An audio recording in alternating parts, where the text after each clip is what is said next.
night. It's 8 p.m. Eastern, but for me, that's late night. I have a 3-year-old son, 2.5-year-old son, so yeah, I go to sleep early. But also for this weekly show we do, Dropship Weekly, it's also a late episode.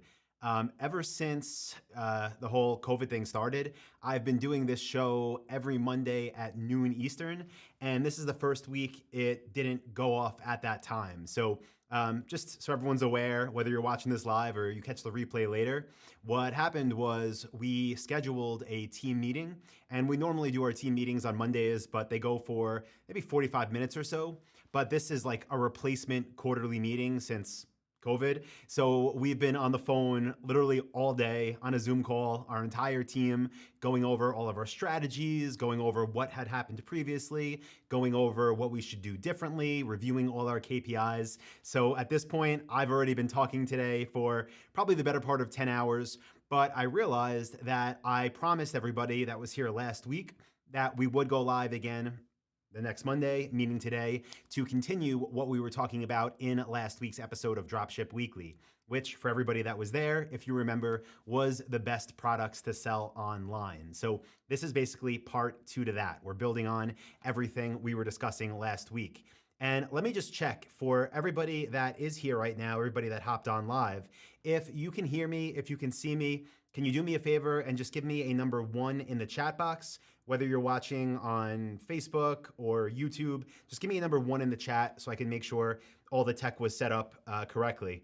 Again, everything was a little bit different this week and pushed back. So just want to make sure that I did this right myself. Surprisingly, even though I've been building online businesses for over a decade, I am definitely not the most technological capable person in the world. So let me see, I'm checking our Facebook feed now and I see it looks like it just popped on there. So we're good on Facebook and YouTube.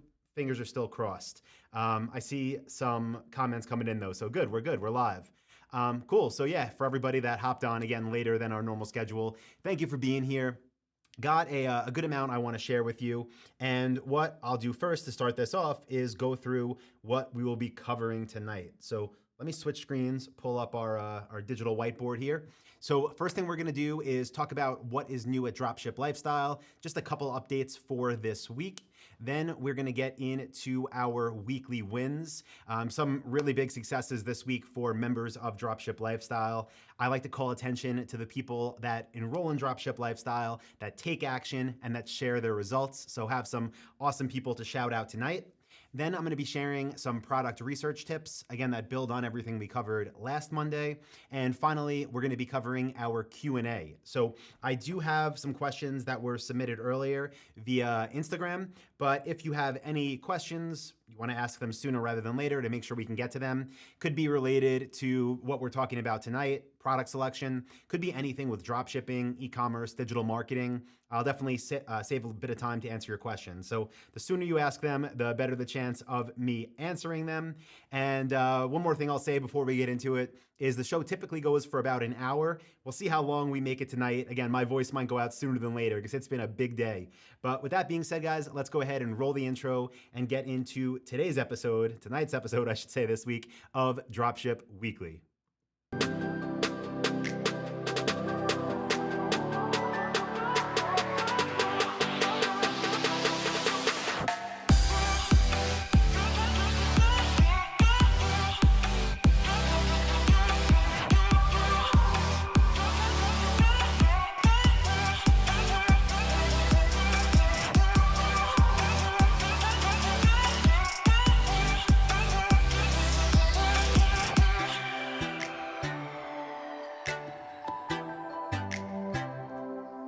I love intro. That thing, it pumps me up every time. Like our graphic designer made that, or our video editor. And I don't know, still every time I see it, I'm like, yes, let's go back to freedom. Let's go back to traveling. Let's get back to the Dropship Lifestyle retreats. That thing pumps me up. Hopefully it gets you motivated too. So first topic for discussion tonight, what is new? We get a lot of questions on these calls. Some of them are more in depth and some of them require I guess what you can call a deeper response, or for me to actually pull up different screens and really spend a lot of time focusing on those issues. So if you're watching this, whether live or on a replay, I do want to let you know that our next members only coaching call for Dropship Lifestyle is this Wednesday, August 5th at 2 p.m. Eastern. So if you're watching this, you're a member and you have questions, again, feel free to ask them now, but anything that's more advanced or that might require more time for the answer, I would highly recommend you go into your members area at courses.dropshiplifestyle.com. Click on your name, click on coaching, click access coaching for life, which is included, and that coaching call will be August 5th at 2 p.m. Eastern. And I see Let Poetry Find Your Heart said, I just finished live chat and you're still talking on here. How are you here if it was live? So live chat on the website and in our webinar is handled by my team. That's not me actually talking, but we have an amazing team. They are in there. Literally, we have people 24/7 responding to everybody live in real time. So that's how. I'm not there right now talking on live chat. I am here, but our team is there to answer all of your questions. So that's update number one. The second thing that I did want to mention for people that are unaware, we have 2 new podcasts that were just released.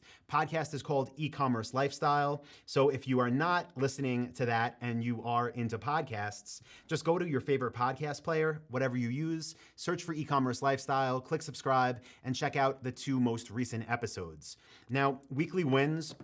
Again, I normally pull more of these before we start, but today was absolutely crazy with how busy I was. So didn't pull many, but pulled some that are really impressive. So if you're here, any of these people, congratulations to you. This was just posted, I think, yesterday in one of our private members groups. This is from Becky. You could see 3 orders in one day for $10,980. And she said, my largest single order, which is over 10K, since I opened my store last November, there was an adrenaline rush when I glanced at my phone. Then I felt grateful, appreciation, and humble at the same time, feeling blessed, and I want to share my joy. I hope this will inspire the new entrepreneurs who are just starting out. So hopefully that's inspiring to everybody here. If it is, give the video a like, give it a thumbs up, and yeah, let Becky know. That's awesome. Congratulations, Becky. The best feeling ever is to just look at your phone while you're doing whatever it is you're doing and see 3 orders for $11,000. That is amazing. Congratulations on the hard work. And I see James said, are we doing a Q&A today? James, we are. We're going through some weekly wins. Then I'm going to cover some product research tips. Then I'll be answering questions live. So any questions you have, go ahead, ask them sooner rather than later so we can get to them before I lose my voice or before I fall asleep. So next comment, I'm not going to fall asleep. I'm good with energy, but the voice might go. Next success from this week. I couldn't even share the whole thing. This is from John. He posted this a few days ago. It's a monster of a post above this screenshot. So if you're in our private Facebook group, Dropship Lifestyle Labs, look for this post from John. He shares his whole journey and how this past month, July, he was able to use the Dropship Lifestyle system to generate $324,516 in revenue off only 108 orders. Again, I highly recommend everybody reads his full post because it's super insightful. By the way, he did this almost all with organic traffic, which we teach in Module 5. But he said, we don't all make this model work in 6 months. Sometimes, like me, it takes longer, but it does work. And yes, it does. Okay, persistence is the name of the game. I always say the only way people fail is when they stop. So don't stop. Ask questions when you get stuck.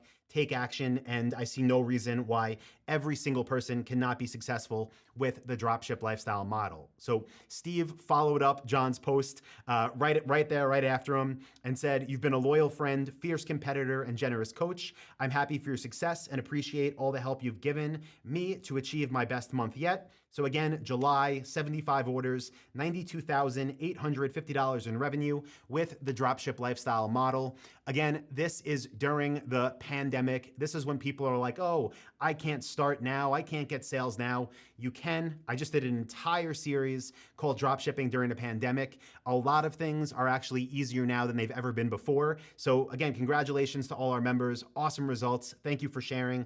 And I hope that motivates everybody here on this call to not only learn and be here and hang out, but to put what I teach, especially inside of my training program, to put that into practice, to ask questions when you get stuck, and to get results. So with that being said, guys, the main topic for tonight is product research. And let me pull up my notes from last week because, again, we did kind of, I guess what you can call step one of this. So if you were here, you recognize all of these notes. I'm not going to go through it in detail because we spent 30 minutes on it last week. If you missed this episode, what I would recommend you do after this call is go to, where is it? Here. Go to this URL, dropshipwebinar.com. If somebody can type that in the chat too, I would definitely appreciate that. You can go there and get a free training once we wrap up. But that is where you can get a free training, get more into this. So last week, what we covered. Awesome. Steve is here. He says, thanks for the shout out. Everybody, if you're on YouTube, you see Steve's comment, give him a like, say congratulations, Steve. Just awesome work. Another guy that's been pushing through, making things happen and didn't click a button and get rich overnight. Surprise, surprise. But yeah, awesome work, Steve. And thank you for sharing that in the group, keeping everybody motivated. So the first thing though, that we covered last week when we were talking about the best products to sell online was brainstorming products. And the thing that I asked of everybody watching was to take the action of actually writing down different lists of products that they could possibly be interested in selling online. We talked about pricing and how I like $200 at a minimum, and where our average order value is $1,000 or more per store. I gave some examples of different potential profit margins based on the product types that you're selling.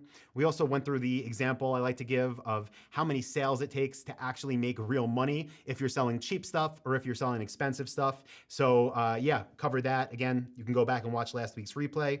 From there, we talked about demographics last week, meaning the types of people that you're marketing to.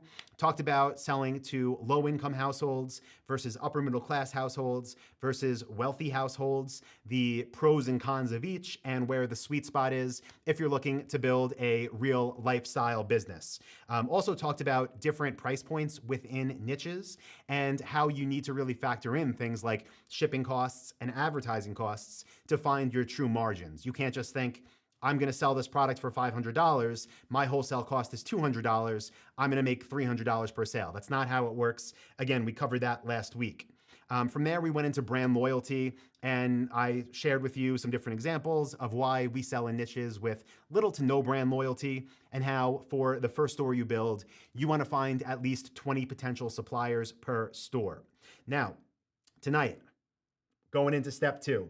And what we're going to cover are a few pieces of criteria that I look at when I am doing product research. So again, just so we're all on the same page here, the goal is that everybody that tuned in last week went ahead and brainstormed their niche list, and they're starting now, as we move in here, not with a blank piece of paper, but with a list of products that meet the criteria that we discussed last week. And once we have that, we move into this research phase. And to start, there are four main things that we look at, that we basically cross-check our niche lists with. So the first thing we do is check to see if the niche is something that is evergreen or not. The next thing we do is check the average price point for the niches that we brainstormed. From there, we're actually checking competition for the niches that we brainstormed. See if I could spell correctly. And we're doing this not just like overall, but we're doing it with a very specific way that we advertise. And the fourth thing that we check is demand. And this is demand at the niche level. Are enough people searching for the product type that we're interested in selling? So these are these aren't all the checks we do, but this is a great starting point for anybody that's here that's thinking about getting into this. So first thing, evergreen. Second thing, price point. Third thing, competition. Fourth thing, demand. And what I'm going to do is actually switch the screen, and I'm going to go into Google, and I'm going to show you the free tools that we use to actually check these things and what we are looking for within each of them. Again, this is to help validate the niche ideas that you already found. Also, disclaimer, if your niche idea passes all of these tests, it doesn't mean you're going to make $1 million tomorrow. It just means you're on the right path and you want to move into doing deeper research between your future competitors and the brands you can sell for, okay? So this is moving you in that right direction, but this isn't, I'm going to be rich tomorrow. Keep that in mind. Now, and if that makes sense, everybody so far, if we're on the same page, give me a number 1 in the chat. I want to see engagement, even though it is late or maybe even early in the morning for some parts of the world. I know we have people tuning in all over the place, but let me pull up Google here, and we are going to go to Google Trends.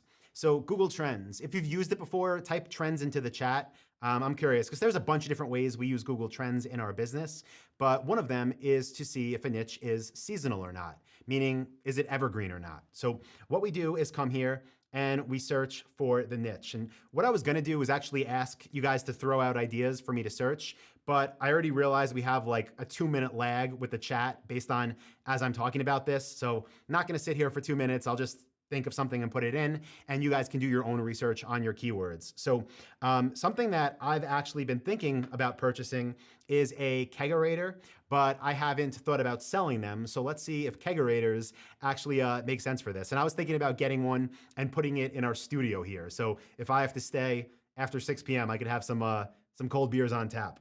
If anybody's not aware, that's what a kegerator is. It's like a mini fridge with a tap on top. Put the keg in there, hook it up, got cold beer on tap all day. So let's search for it. Let's see if I could spell it. Kegerator. Okay, so we go to trends.google.com. That's step 1. Did I spell it wrong? No. I don't think so. So you type in that main niche, right? Like that thing, the product type you're interested in selling that you brainstormed last week, and then you choose the country that you would be doing business in. So for us, it's the United States. So you could see the first drop down. Could actually zoom in. You could see the first drop down is United States. I'm going to leave it at that. If you're selling in a different country, choose your country there. By the way, we have students that do this in Australia, in the UK, in Germany, all over the world. Now, the next thing you want to do is click where it says past 12 months, and you want to choose past 5 years. You should see that on my screen now. It's in the drop down. I'm going to click that, and it's going to show interest over time for kegerators in the United States for the past 5 years. So what we see here is literally month by month over time how the demand tracks for kegerators. Now, obviously, nothing's ever a straight line. There's gonna be little peaks, there's gonna be little dips. But what we're looking at is throughout any given year over the past 5 years, can we sell these things year round? Because with the first niche that you get into, whatever the first thing is that you wanna sell, you do not want to sell something that is seasonal. Because what's gonna happen is maybe you start right before the busy season, right? And you have a great 3 months. And then maybe you're like, oh, I'm gonna quit my job. Like this is taken off. And then all of a sudden your sales totally dry up and you think, what am I doing wrong? My ads aren't making me money. I'm losing money now. No one's buying. Well, it could be at no fault of your own, besides if you're in a seasonal niche. So I'll say this, I do sell in seasonal niches, but I would never recommend, again, it's somebody's first store because your revenue, your profits are not going to be consistent or stable. Now, I'll tell you, looking at this chart, there are some peaks, there are some dips, but overall, this is fine. In my opinion, what I'm looking at here is something that sells year round. So based on the evergreen test, this is a niche that would pass it. Now, let's look at some other like extremes and then some other examples. So obviously, something that is seasonal would be like artificial Christmas trees, right? Again, an extreme. So let me see, artificial Christmas tree. So I'm going to search for that over the past 5 years. And obviously, this is a very seasonal chart. People are searching for them every year, going into what month do they start buying them, or searching for them at least. October to November, the first week, going over and over and over. And then it just drops off. So don't want to start with that. Now let's choose something that might not be as seasonal, but something that might like draw red flags for me. So maybe this would be like, I don't know, like a smoker barbecue. I don't even know if that's the right term. Barbecue smoker is probably more relevant. So this is something that you can see, there's obviously peaks and dips. It doesn't get to zero. So I would think with a niche like this, just so again, everyone's on the same page as you're doing your research, if you wanted to sell these or something like this, you can do it, but you should know that while your sales won't drop to zero, you're gonna have some months where your entire business model will change. For example, in this industry that's funny, it looks like actually in even late summer, sales totally dry up or cut in half. That time of the year, your ad spend is going to have to be reduced. Your marketing, you should not be sending as many emails and trying to blow everything up. And it means that you should really plan for a few months of the year to have your biggest sales. So again, something like this for your first store, I wouldn't say not to do it, but these are things that you should be looking at when it comes to evergreen. And if you see things drop off to 10% of what they are for a few months of the year, then that's a red flag. Don't do it. I don't know, maybe let's check like one more real quick. Check hammocks, and we'll see how that looks throughout the year.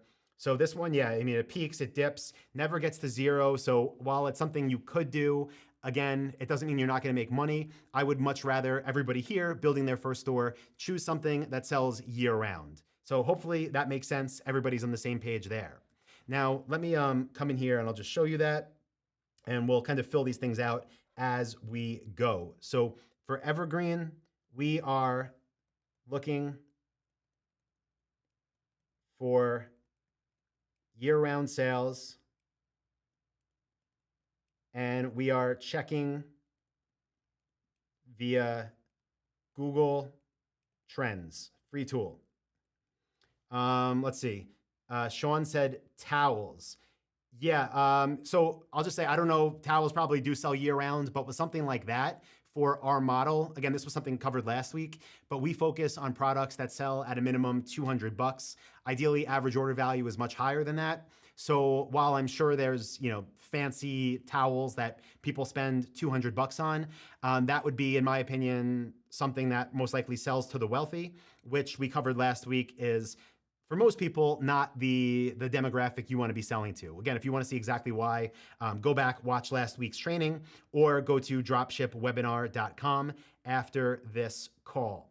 Now, let's keep moving on, and we're going to check the second thing that we look at, and that is price point. So with this, again, another free tool, it's google.com. So what we do here is literally go to google.com, and then on the homepage, search for the thing that you're thinking of. So I'm going to search for kegerators again, and then you'll see, let me make sure you can see this on my screen. It's cut off a little bit because of the way it's zoomed in, but on the top, next to all in search results, there is a button that says shopping. So I think you could see it a little bit on the screen, but I'm going to click that. It says shopping, and this is taking me to the, close that. This is taking me to the Google shopping results. Now, I won't get into all the differences here. The top results, though, where it says sponsored, I think everybody should be able to see that, is product listing ads. These are great, but what we're looking for price points are here. So up top, I wish I could draw on this screen. Can't do it. But yeah, I wish I could draw up here. But so the top row, though, that you could slide across like this, like the carousel, these are product listing ads. I talk about these a lot at dropshipwebinar.com. But here, the results under are just Google product listings.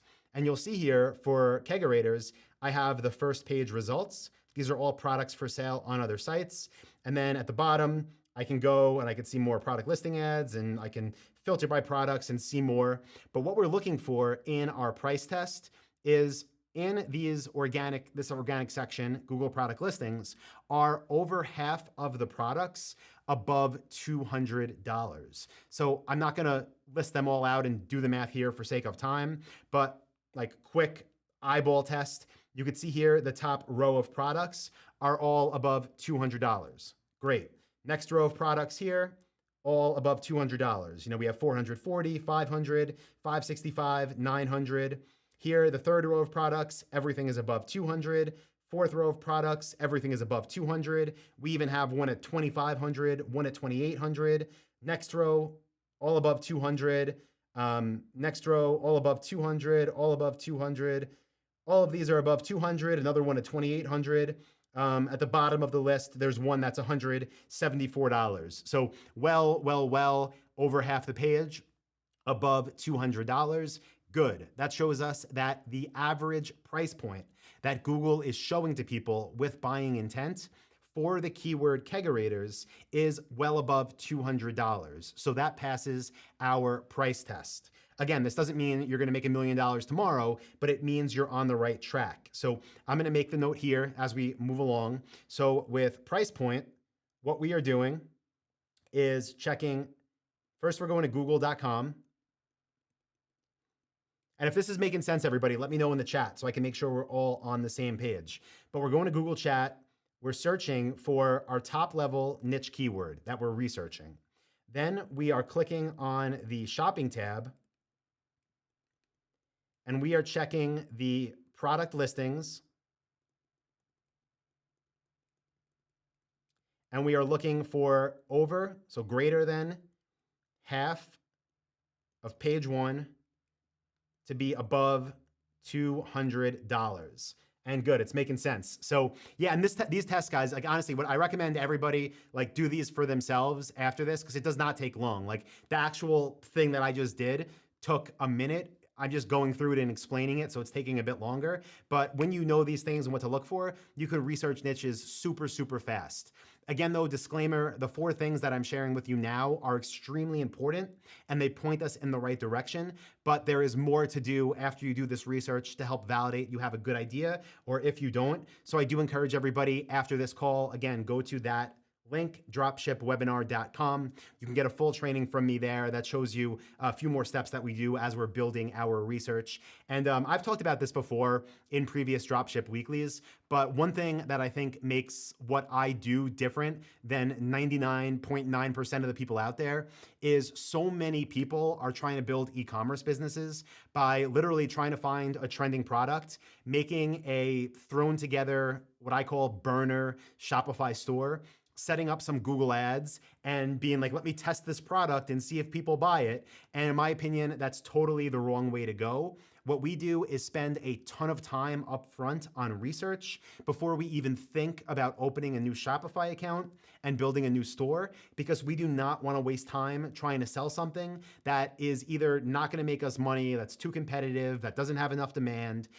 We need to know that there's opportunity before we do the work. So I am very, very focused on research up front, and I hope that everybody has that as a takeaway, whether you're a member of Dropship Lifestyle or not. Obviously you should be, and I make a special offer there, but make sure you're putting your time into research, not blindly throwing things against the wall and seeing what sticks. Because I promise you, if you do it that way, most things will not stick and you're gonna have a bad time. So let's move forward to the third thing that I wanted to share with you tonight as a tip, and that is with competition. So I'm gonna come back to Google, again, free tools for all of this.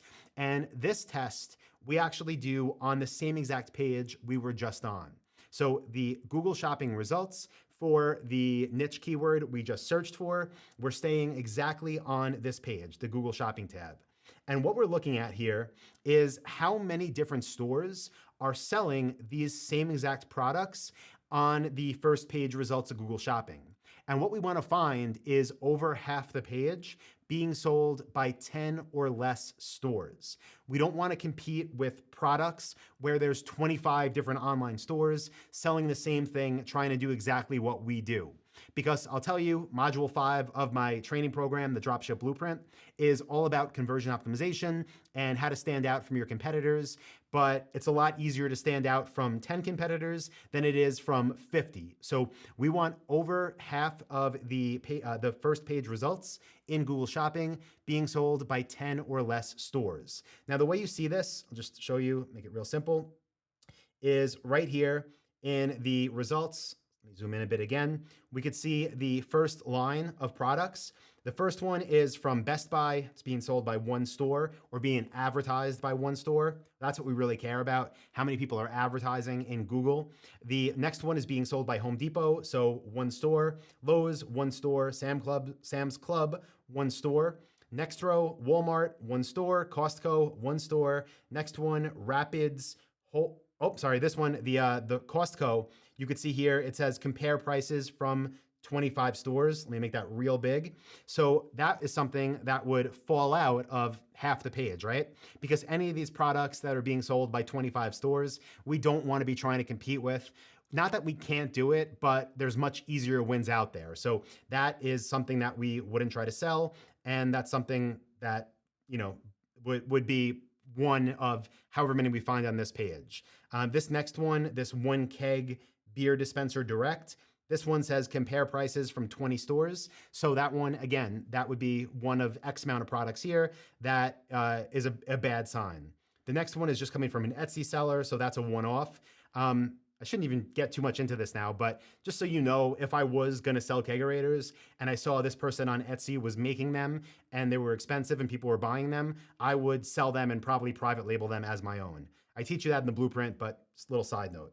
Now, next line here, first one is being sold from one store called Keg Factory. Next one is being sold from Home Depot and 5 other stores. That's fine, under 10. Next one is being sold by Wine Enthusiast, one store. Next one is being sold by Homebrewers Outpost, one store. Next line here, one store, 10 stores, one store. So again, I'm not gonna go through this all and check off how many are above and how many are under, but you could see from a high level overview from the first few lines that we're analyzing, most products are either being sold at one store or less than 10, which is what we're looking for. And by the way, 10 is okay. That's what I look at, 10 or less. So this would definitely pass that test as well. And if you're thinking like, that makes sense, but what about the ones like right here that are being sold from 20 or 25 other stores? Well, it doesn't mean I wouldn't sell kegerators based on this, but it means when I was reaching out to suppliers to become an authorized retailer, I would not try to sell for this company one keg, and I would not try to sell for this company Danby because there's too many people selling their stuff. And let me know, guys, if you're getting value so far, if this is making sense, do me a favor, whether you're watching on YouTube or Facebook, give the video a like or a thumbs up, whatever platform it is. Let me know. It also helps the algorithm, gets the word out there, especially on Facebook, which we get no organic reach on, helps people see this and get it into their feeds. And that's the goal. That's why I'm doing this at 8 p.m. when I should be hanging out, watching 90 Day Fiancé. Amazing show, by the way. But yeah, I want to share this, want to help stores grow, want to help new people get into e-commerce. But yeah, give it a like if it's getting value. And give it a like if you like 90 Day Fiancé. It's the worst people in a reality show in the world, but I love it. So moving on, competition. Same thing here, just like we checked with price point. We are looking on google.com. We are same thing in the shopping tab. So same page we were just on. We are looking at product listings, not the ads for this part of the research. And we are trying to find above half of page 1 being sold by 10, so less than or equal to 10 stores. That is how we check for competition. If we found, again, let's say 70% of page 1, the most popular kegerators with people with buying intent, according to Google, are all being sold by dozens of stores, then I'm gonna say, okay, I'm not doing that. Maybe I'll niche sideways, maybe I'll niche up, maybe I'll pivot, but I'll do something besides trying to compete with everybody in the world. Okay, moving on. Last thing we're gonna discuss in this section of Dropship Weekly before we do the Q&A, and that is demand. So when I'm saying like demand and how that's different from competition, competition is how many people are selling in a specific place on Google that we're gonna sell to, so can we compete? Demand is checking how many people are actually searching for the thing that we wanna sell. Are there enough people actually interested in our potential niche to make it worth our time? Because if nobody's searching for the stuff, it doesn't matter if there's no competition, it doesn't matter if it sells year round, because if there's such a small pool of buyers, what's the point, right? So what we do here is go into, make sure this works. Some water. We check inside of Google Keyword Planner. So I will say some people that are doing this test maybe after this call might run into an issue here. Google Keyword Planner is inside of Google Ads, inside of your Google Ads account, and it's free to use, but unless you are actively advertising on Google, it doesn't give you good data. It gives you very broad ranges and numbers. So if you are brand new and you don't have, again, a Google ad account that's spending, instead of doing what I'm doing now inside of Google Keyword Planner, use the tool called ubersuggest.com. They give you like 5 free searches a week or something, and you can get the same data without having an active Google Ads account. Again, that's ubersuggest.com. But what we do when we come in here is we click the, let me zoom in too so everybody can see it better. We click the box that says get search volume and forecasts. So right there, second box from the right, I'm gonna click that, and it says enter or paste your keywords, one word or phrase per line or separated by commas. We're doing one search at a time here. So my search obviously is going to be kegerators. Do I keep spelling this wrong? Nope, it's just not recognized by Google. That's weird. Okay, so you type in that keyword that you've been researching everywhere else. You click Get Started, and what it's going to bring you in the beginning, like the first results, isn't relevant to what it is we do. So you're going to see all these numbers, conversions, average CPA, conversion at value, ROAS, clicks. We don't care about that right now. What we're doing is clicking where it says historical metrics. You'll see that right up top. And when I click historical metrics, the number I'm looking for is here. So let me zoom in again. It says keyword, my keyword is kegerator, and then it's showing me average monthly searches. Now you can see here, average monthly searches for kegerators on Google, how many people are searching for it, is 74,000. So you could also see if I zoom out, month over month, how that varies when it's a little bit higher, when it's a little bit lower. But again, 74,000 is the average monthly searches. That is the number we want right now. And this number that you're looking for in your niche should be above 10,000. That's the number we look for. Average monthly searches, historical data, is it above 10,000? To me, that means there's enough people searching for the things we sell to be able to build a real business out of it. Again, that does not mean it's going to be $1 million business overnight. It does not mean it's the best thing you've ever seen. But to me, that means there's enough people searching to where we can get them to our store, we can turn them into customers, and we can make money. So for demand, we are checking this inside of the Google Keyword Planner. And we are looking at historical data. And let me know, guys, if this is making sense, type Google in the chat. I want to make sure we're on the same page. I never know with like who we have show up on different dropship weeklies, where people are at in their journey. So if somebody's like watching this and literally brand new and they're like, oh, I want to build an e-commerce store because my offline business is, screwed because of COVID, which if anybody's here with that happening, I totally feel for you. And I want to give you information that benefits you as well. I understand you might be like, earlier on in your journey to where this applies. But if it is making sense, just let me know, type Google in the chat so I can know we're on the same page. Also, I'm gonna say that, again, if you are here and you wanna know, you wanna hear me talk more about this and go deeper into these and also build on why it is we look for what it is we look for and how we verify if a niche is good or not. Again, dropshipwebinar.com. Go there after this call to get a free training where I'll show you all of that. But what we're doing in this fourth step, we're going to demand, we're going to Google Keyword Planner, we're going to historical metrics, and we are looking for an average monthly search volume of greater than 10K. So those were the four things, guys. Those were the 4 product research tips I wanted to share with you here tonight. Again, hope that does help. Hope people got some value for that, and it helps you not make mistakes. And really, I hope it helps you not do what so many people do, which is that throw stuff against the wall and see what sticks type of business. That is not a long-term strategy. I would much rather know everything that I can know about a given niche before I invest a minute of time having a website built or hiring somebody or, trying to figure out why a niche isn't working when I can know that before I invest a second of time or a dollar of money. And I think no matter where you're at in business, everybody should do the same because it means you're gonna have a lot more wins than you have losses. So keep that in mind.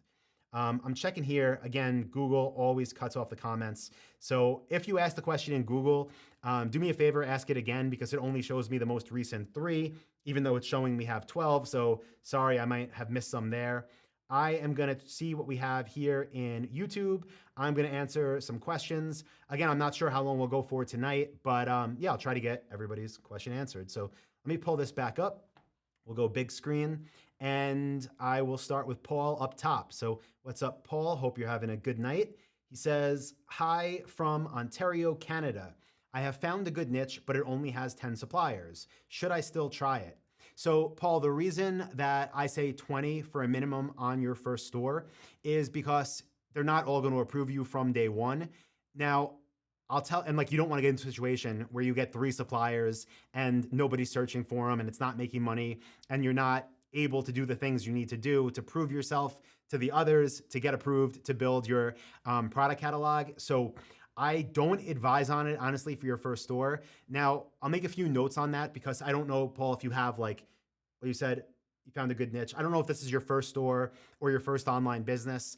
I will say that we do sell in niches with about 10 suppliers. We sell in niches with less than 20 brands.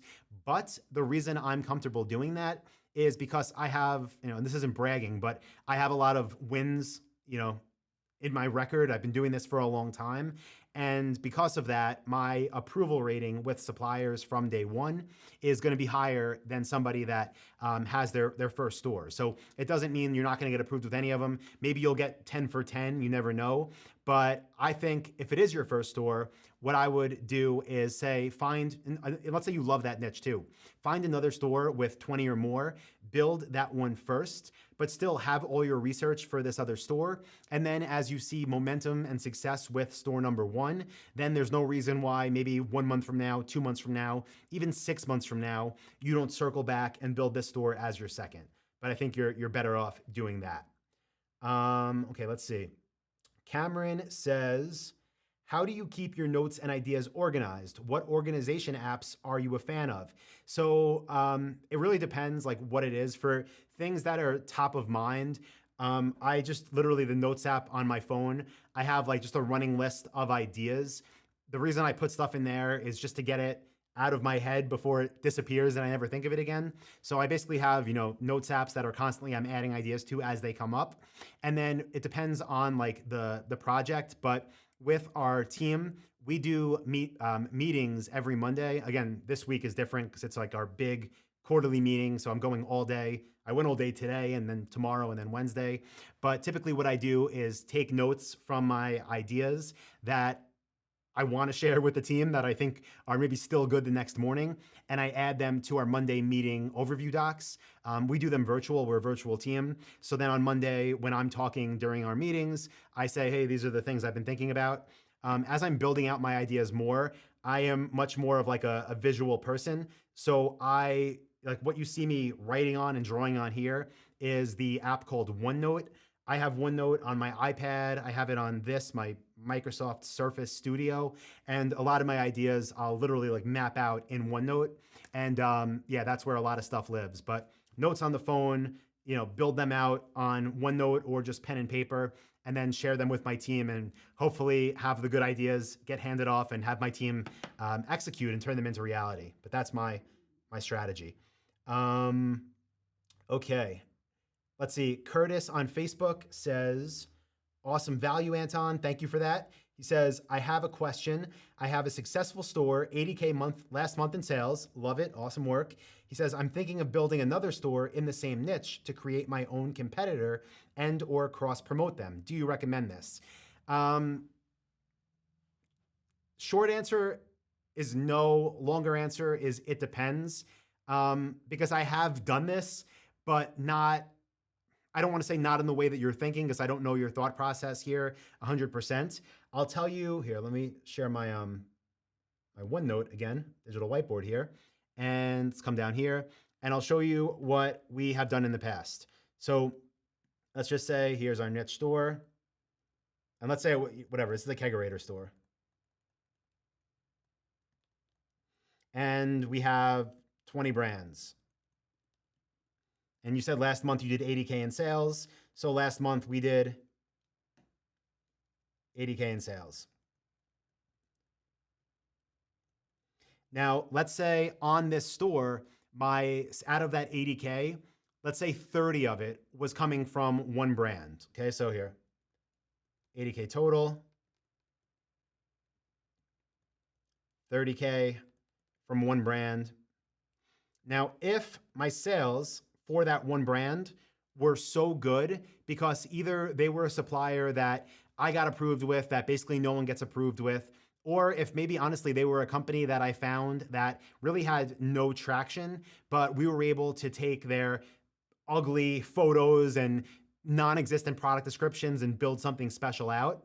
if we do this and it takes off, then what we do, and again, this isn't like an every site thing, so I don't want everybody to think I have to do this, but what we'll do is reach out to that one brand and we will set up a basically relationship where we're the sole distributor for that company, and we'll continue to sell that one brand on this store along with the other 20, but we'll build another store that is a standalone for that kegerator brand.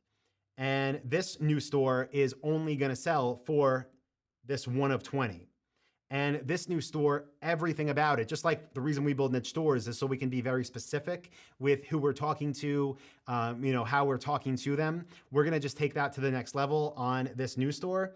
And we're going to take all of the products, and of course, we're going to run ads like normal. In addition to our main shopping campaigns, we're also going to be doing search text ads. And we do this with our main stores too, but we're going to really heavily focus on SEO for this store. And the goal is that this new store is going to do a lot more than 30. It's literally going to get everything. It's going to be everywhere. So that's when we've done this. I think this would be just like extra work, honestly, but I've never had like one store like this, for example, where sales were pretty much consistent among different vendors, and the ones we were selling for, so was everybody else, and then built another store just to have it.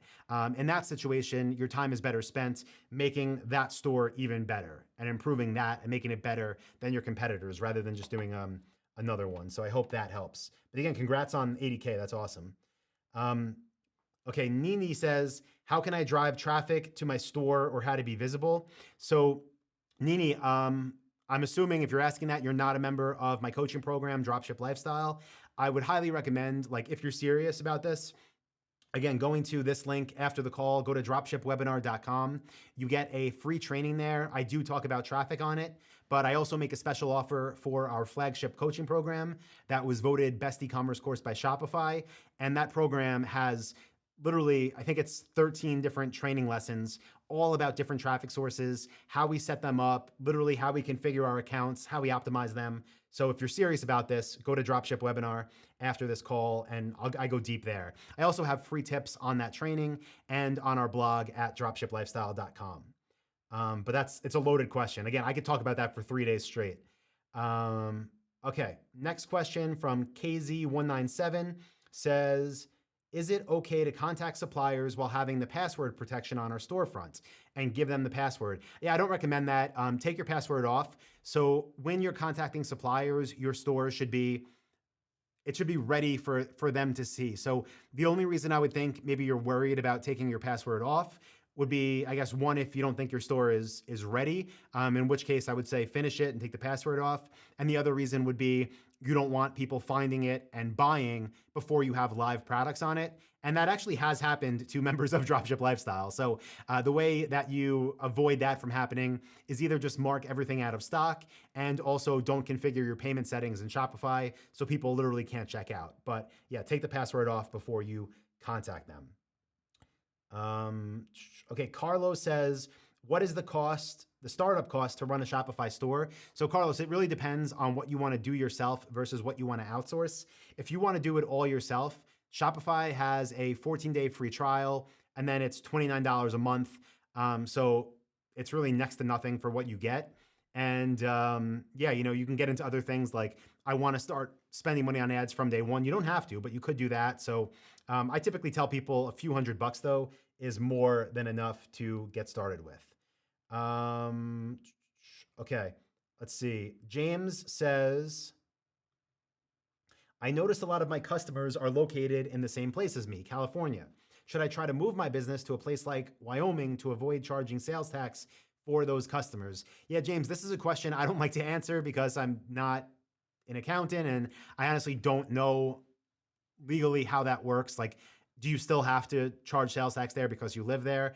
I don't know the answer to that. I'll tell you, I always say this, but taxjar.com, TAXJAR, is a great resource for tax advice. But something like that, I would definitely recommend finding an accountant and seeking their advice. Also, I would check too, and like, not saying you shouldn't accept customers from California, that's great, but I would also check your ad budgets and looking at historical data and seeing where money's being spent.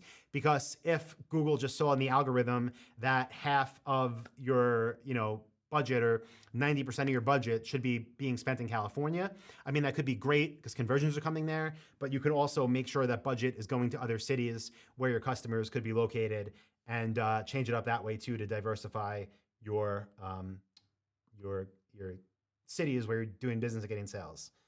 Okay, what else do we got?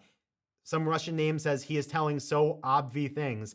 Hey, what's obvious to some people is not to others. And trust me, I talk to people every day that are just getting started, and a lot of people that have done things the wrong way for a long time, and it's not obvious to them. So anything I could share that helps people get started, I am more than happy to do. Glenda says, good refresher. Awesome. Happy to hear that. Awesome. Tammy says, hi, Anton. I just joined Dropship Lifestyle on Friday. Information is great. Tammy, I'm super happy about that. Happy to have you on board. And also, if you should get an email Wednesday morning, the August 5th, because at 2 p.m. Eastern is when we do our members only coaching calls. So you should get an email with your link to join. We do them on GoToWebinar. And definitely show up for those because, yeah, we go for like hours and we go deep. So super happy to have you. And I think you're going to get a ton of value from those calls as well. And I'm happy to hear that the information is great. That's awesome. So let's keep going. I'm going to take one from Facebook. We got Lakshit, I think is how you say it. He says, how do we handle returns for such expensive items? And how do we get approved from USA suppliers while USA suppliers while my business is based in India? So this is one thing I don't like, again, just like with, taxes, like I tell people how I set up my business, but I don't like to give advice on doing business abroad because I've never set up a business from India in the States. What I'll tell you, like I tell everybody, is we have lots of members that have done this. So my advice is enroll in the Dropship Blueprint. That's our flagship program, and search on our private forum and our Facebook group. If you can't find a resource on how to do it from a member that's already done it, ask the question, somebody will help you.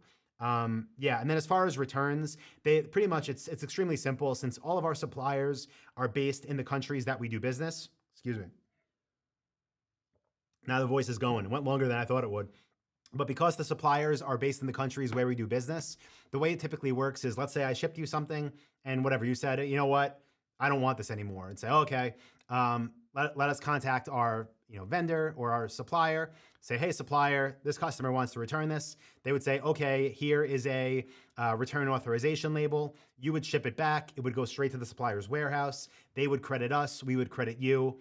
And that's how it works. Now, it varies from supplier to supplier because every supplier has a different return policy. Again, I teach how we configure our own return policies, though, to match those of our suppliers in the Dropship Blueprint. So kind of a dense answer, but again, I could spend 20 minutes showing you how to do it, which I do in the Blueprint. Okay, Paul says, should I get a VA when I start my business? Paul, I recommend getting one sooner rather than later, but a mistake I've seen people make is they literally get somebody right away before they've done the work themselves. And when you do it that way, you don't have systems to hand off.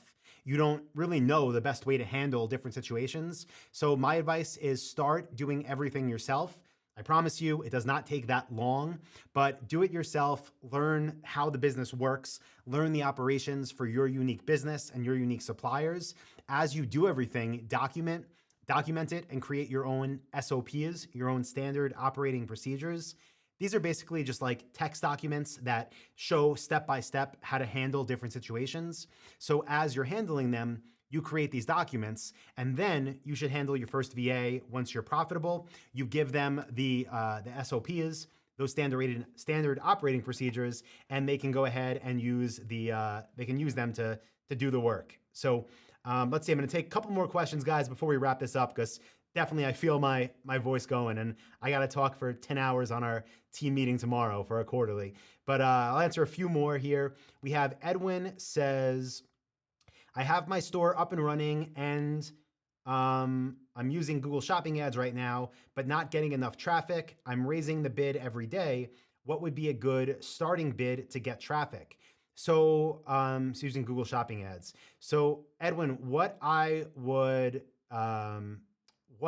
check is not just traffic, but impressions, because you got to kind of see where the problem's at.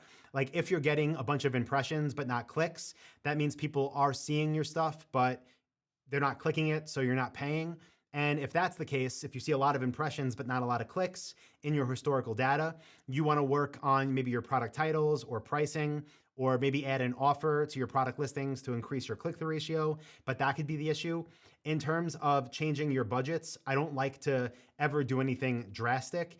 If you see that you're not getting impressions, my advice, and like then the problem is your bids aren't high enough, your cost per click. So I would go in there and I would bump them up. There's not like a one size fits all answer, but let's just say your bids were 25 cents now, cost per click. I would go in there and tomorrow make them 35 cents. I would let that run for a few days. I would look at the data. If I wasn't getting impressions, I would make it 45 cents. I would let that run for a few days. If it wasn't working, I wouldn't make it a dollar. I would keep upping it 10 cents or so every few days.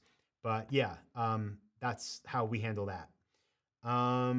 Okay, so I'm gonna take one more, guys. This is from Swearworks on YouTube. It says, if you build a store and then sell it later, how does transferring suppliers to a new buyer usually go? Great question, and we have members that do this all the time. In fact, I highly encourage people to build and sell when they're first getting started so they can build a really big bankroll in their business and have a big amount of cash on hand as like a safety net. Typically, the way it works is you simply contact your suppliers and say, here's the new point of contact, and we're changing the credit card on file. What you can also do, which we've done in different situations when we've sold, is introduce the buyers to our sales reps and introduce them as, hey, John and Sally are, they're coming on board and they are the new like everyday operators and owners of xsite.com. And don't just say like, here they are, have fun with them, but say like, here's what's great about them. Here's their plans for growing the business. Here's why we're super excited about the trajectory and where the business is going under their leadership. So giving them like very warm welcomes like that with the bigger brands that you do business with. So yeah, but that's a great question. Okay, so with that being said, guys, I'm gonna pop this up on the screen one more time so everybody has a chance to get a more in-depth training and a special offer on our award-winning course, the Dropship Blueprint. The link is dropshipwebinar.com. If somebody can post that in the chat, I highly recommend checking it out after this call. We're gonna go ahead, we're gonna wrap this up. Again, I hope everybody here got a ton of value. Thanks for hanging out with me. The latest we've ever went live on here. With that being said, I'm gonna say one more thing. The reason I'm doing this is because last Monday, I promised you I'd be here this week for part 2. During this team meeting that we've been going through, just starting today, we have some really big ideas with the team. So I'm not going to guarantee that next week we're going to be here live on Monday. I will tell you for our members only coaching calls, not going anywhere, but we're going to be putting a lot of time into our members content and everything we're doing over there. So might not see you on Dropship Weekly next week, but I will see everybody on our members only coaching call this Wednesday. Hope everybody stays safe, stays healthy, has a great week. We're going to wrap this up with a testimonial from one of our members to shout them out as well. And with that being said, hope everybody, again, stays healthy, stays safe, makes money, and makes the most out of this time. Strange time. So thank you, everybody. Appreciate you. And I will talk to you hopefully Wednesday. See you, everybody.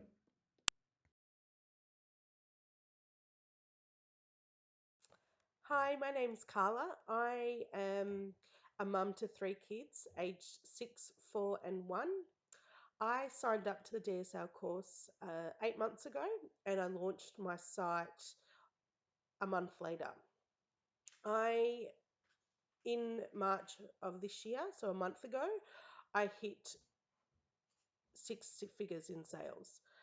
And I've done that working from this office, my couch, and while looking after my 3 kids. I have worked very hard, but it's been possible to do from home while I am looking after my kids. So if I can do it, anyone else can do it. The course has been 100% the main reason why I've been able to achieve this. Prior to doing this, to doing the course, I was selling on eBay and I was selling $7.99 cookie cutters, and I was doing quite well. In terms of of my sales were quite good, but on very, very low margins and also very low revenue. So I wasn't really making much. And to hit six figures in 7 months has just been unbelievable. Um, I I can't thank the DSL community enough. The course and also the Facebook group and the forum have been incredible. And it's so supportive to be around people that think the same way as you, and they give you get motivation from seeing what everyone else is doing and what they're achieving, and knowing that you can do it too. And I guess for me, the thing that I had to overcome the most was my the fact that I was always negative in my mind, thinking, why me? How can I achieve this? I'm just a mum. Um, I don't know enough. And I guess the course gives you everything that you need to know, and the community gives you the rest. And then all you have to do is put in the hard work. And yeah, so I say, if you've got the opportunity, absolutely give it a go. You won't regret it.